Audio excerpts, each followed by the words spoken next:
Landscape photography is a creative process, and filters are vital creative tools. There are some effects that filters are able to impart that cannot be replicated in post-production. Polarisers are a really good example of this, and so too are ND standard filters.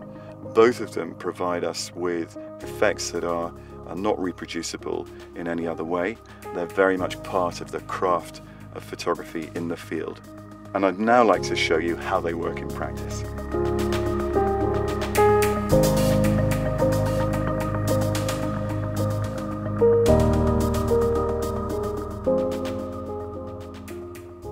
The polarizer is an important part of the landscape photographer's armoury. It has a number of advantages for us. The most obvious one, I think the one most people already know and understand, is that it darkens a blue sky. But it has other applications.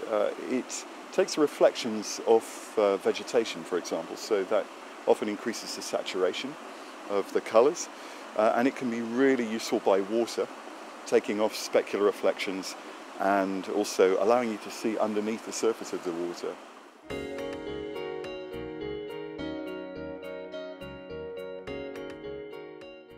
After the ND Grad, the polarizer is really the most important filter that a landscape photographer needs. And it's an expensive item, there's no doubt about that, but you only need one because the system holder has an external accessory ring. So you have a 105mm polarizer thread, and that fits onto this ring which needs to be attached to the outside of the holder. And I recommend fitting the polarizer onto the holder before you put it on the camera. And it's best to hold the holder flat.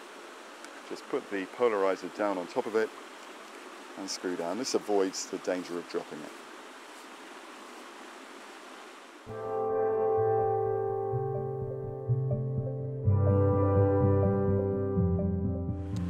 The polarizer does darken the light coming into the camera a little, and I therefore think it's easiest to set the orientation of the polarizer before you put it on the camera.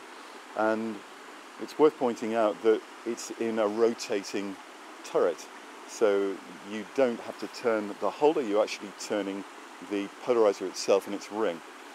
The orientation, I always do like that, with the brass lug on the right at 3 o'clock as I'm looking at the scene. And if you look at the scene through the polarizer, rotate the turret, and the differences are often quite easy to, well, they are much easier to spot this way than when it's in camera. And in this case, it's actually very obvious what's happening too.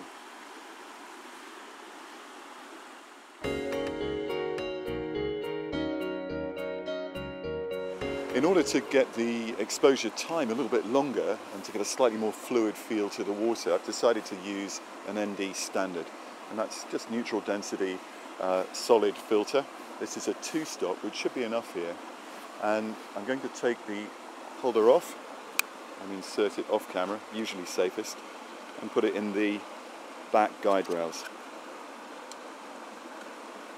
Now, I've also noticed that, especially when the sun comes out with this picture, the waterfall at the bottom is very, very brightly lit, and I think I can improve the image further and also allow myself to expose a little bit more in the background by using an ND Grad inverted.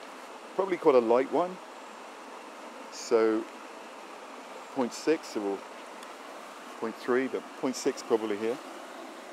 And I'm going to take the holder off again and insert this one, guide rails 2, upside down from my point of view. Now obviously the image is fairly dark, but it's bright enough for me to see the effect, even so, and I can just move the Grad up and down, and it's doing exactly what I wanted it to. The exposure has come down quite a bit as well. I'm now down to 1 second at my preferred aperture. Just going to quickly make a test picture.